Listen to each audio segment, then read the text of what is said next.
Bitcoin est en train de faire une nouvelle jambe haussière. On va faire le point également sur ETH et également ETH BTC. Avant cela, n'oubliez pas notre accompagnement idena-bourse.com. Donc vous avez accès donc à tout notre programme du groupe privé. Donc le lien en description, vous pouvez avoir l'offre totalement gratuitement, je le répète, avec l'offre Vantage en cliquant en tout simplement ouvrant un compte chez Vantage en cliquant sur ce lien ici et en fonction de votre premier dépôt, vous pouvez avoir entre 6 mois et 2 mois d'abonnement offert totalement gratuitement et sans engagement. Donc c'est l'affiliation qui finance votre abonnement. Tout simplement, vous avez également l'abonnement classique sans engagement. N'oubliez pas notre Discord également, tous les liens en description. Donc je vais passer par le calendrier éco. Alors comme vous le savez, on a un shutdown aux États-Unis. Donc pour le moment, les bureaux fédéraux sont fermés.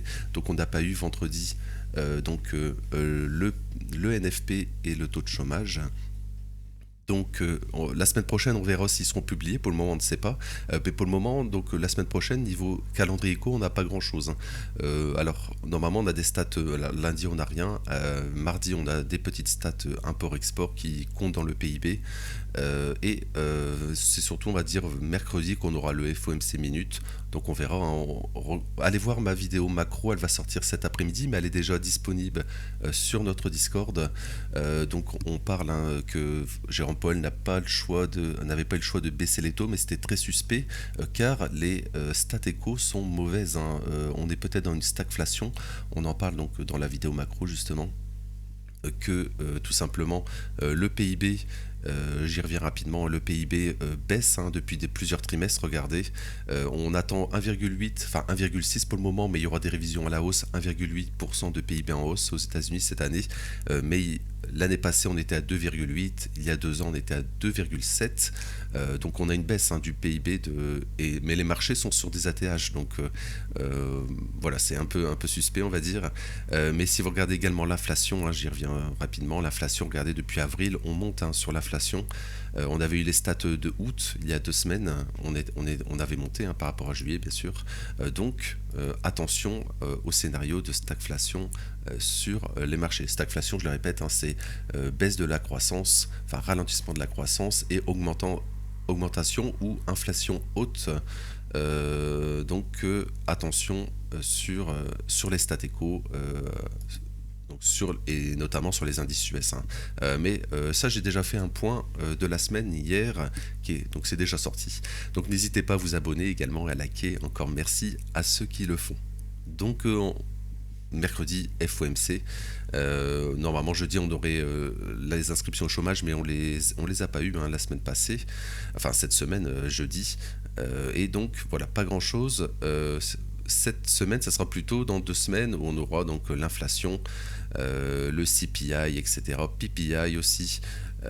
Voilà, donc, mais ça on en reparlera bien sûr. Donc alors aujourd'hui, donc on refait une jambe haussière tout simplement sur BTC. Regardez, on est le matin encore assez tôt. On fait une jambe haussière, donc attention à cette prise de stop, hein, faut pas se faire rejeter ici, parce que l'objectif toujours c'est aller chercher un nouvel ATH, hein. Regardez en daily ici, l'ATH est ici, on est très proche, on est vraiment très proche. Regardez, donc attention à pas faire la prise de stop tout simplement sur BTC, c'est-à-dire aller chercher l'ATH ici. Voilà, aller chercher l'ATH peut-être même semaine prochaine et se faire rejeter. En fait, si on se fait rejeter, ben, on reviendra minimum ici, hein. Je reviens daily ici. En fait, on fait le début de mois à la hausse, c'est-à-dire le 1er octobre. 1er octobre est ici, hein, 1er octobre. Alors, attends, on ouvre le 4e trimestre. Attention, on va à la hausse. Attention de ne pas faire la prise de stop, hein, c'est-à-dire un nouvel ATH. Si on fait ça, on ira minimum ici, donc aux 108 000, enfin 107 000, et finalement ici, hein, cette zone de liquidité ici, qu'on a parlé plusieurs fois. Donc attention qu'on ne fait pas tout simplement la prise de stop, oui, au nord. Sur ETH c'est la même chose, on va y revenir. Attention qu'on ne fait pas tout simplement, voilà, la prise de stop, la réintégration, et là on pourrait avoir, en fait on aurait tout simplement la consolidation ici, hein, la consolidation, voilà, on serait ici comme ça. La consolidation, on aurait la manipulation et on aurait l'expansion baissière, c'est-à-dire qu'on irait, on n'a pas pris les stops ici, on reviendrait minimum à ces niveaux, et là on aurait même peut-être beaucoup plus, on pourrait retomber dans une tendance baissière au moins court terme. C'est-à-dire qu'on retracerait minimum donc ces niveaux, et je pense qu'on ira beaucoup plus bas, on ira peut-être même ici dans ce Fair Value Gap Weekly ici vers les 90 000. Voilà, mais on n'y est pas du tout. Donc attention, c'est tout simplement au rejet, mais pour le moment c'est positif ce qu'on fait. Le hic, c'est tout simplement qu'on le fait en début de trimestre. Il aurait mieux fallu en début de trimestre, début de mois d'octobre, d'aller chercher au sud, c'est-à-dire aller chercher les stops ici, chercher les stops, pourquoi pas revenir dans ce fair value gap, et là on aurait pu faire la continuation haussière, ça aurait été beaucoup plus positif d'un point de vue technique sur Bitcoin et également sur Ethereum. Ethereum c'est exactement la même chose.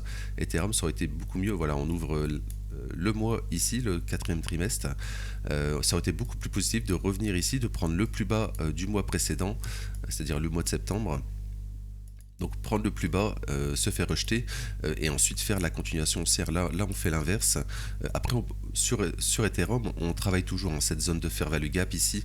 Donc techniquement, on peut toujours faire une jambe baissière. Surtout que sur ETH-BTC ici, on se fait rejeter pour le moment par le fair value gap daily ici.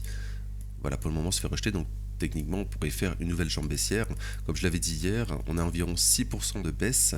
Donc sur ETH, ça nous ferait donc minimum revenir dans cette zone ici, même en dessous du fair value gap. Cette zone de fair value gap, il y en a deux ici, fair value gap daily ici, donc toute cette zone qui est très importante à court terme. Donc sur ETH, et si BTC retrace aussi, on irait plus bas tout simplement, on irait probablement ici si si BTC retrace, et même on pourrait même faire une nouvelle jambe baissière, ce qui théoriquement serait très positif. Ça veut dire on laisse tous les stops ici, on laisse ici comme ça, on fait la jambe baissière ici, on revient dans le fair value gap ici, et ça serait peut-être une excellente zone de bottom. Donc si on fait ça par exemple la semaine prochaine ou d'ici 2 semaines, c'est-à-dire on fait ça, on refait une jambe baissière ici dans ce fair value gap, mais qu'on maintient ce fair value gap weekly ici, ça serait extrêmement positif pour Ethereum pour ensuite aller chercher l'ATH. Et si on fait ça, moi je pense qu'on ira beaucoup plus haut sur ETH, tout simplement parce que sur ETH BTC, on n'a pas pris ici, regardez, le fair value gap ou mensuel, c'est cette zone rouge foncé ici, je le répète, voilà cette zone. En fait, pour le moment, on se fait rejeter par le fair value gap trimestriel et semestriel. Enfin, semestriel n'est pas terminé, mais sur ETH BTC, tout simplement, si on fait ça, on pourrait donc revenir dans le fair value gap weekly ici. Voilà, fair value gap weekly. Ici, et donc ensuite on irait chercher donc le fair value gap mensuel minimum, et tout cela ça représenterait environ 30% de hausse. Donc alors c'est un peu moins, je peux vous le dire rapidement si on revient ici. Ah oui 30% environ, oui c'est ça, 30%. Et donc sur ETH 30%, si Bitcoin n'explose pas, ça nous ferait au minimum $6 000 l'ETH. Et un Ethereum serait $6 000 si on revient sur un ATH sur ETH BTC. Donc ça serait super intéressant si on revient à court terme, voilà, si on revient dans ce fair value gap ici, weekly, qu'on retrace, on revient sur ETH BTC dans ce fair value gap weekly ici, et sur ETH finalement on fait une nouvelle jambe baissière avec Bitcoin qui retrace par exemple début de semaine prochaine ou autre. Voilà, Bitcoin par exemple reviendrait travailler cette zone ici, pourquoi pas. Voilà, ça serait très positif sur Ethereum pour faire du swing par exemple, pour faire de la continuation haussière. Voilà, je vais m'arrêter là pour aujourd'hui. Donc n'oubliez pas donc les liens en description, donc notre site idena-bourse.com, notre Discord. Encore une fois, merci à ceux qui s'abonnent et qui like, ça soutient énormément la chaîne, donc merci à vous. Je vais vous retrouver donc demain pour l'ouverture des futurs, donc demain lundi. Donc on va refaire le point sur le Bitcoin, Ethereum, etc., le point crypto, également le point 10 et Forex et matières premières. Donc je vais vous souhaiter une bonne fin de week-end, et n'oubliez pas donc cet après-midi je vais sortir la vidéo sur le point macro, donc n'hésitez pas à aller la voir. Je vais vous retrouver donc demain. Merci, bon week-end à vous, merci, à demain.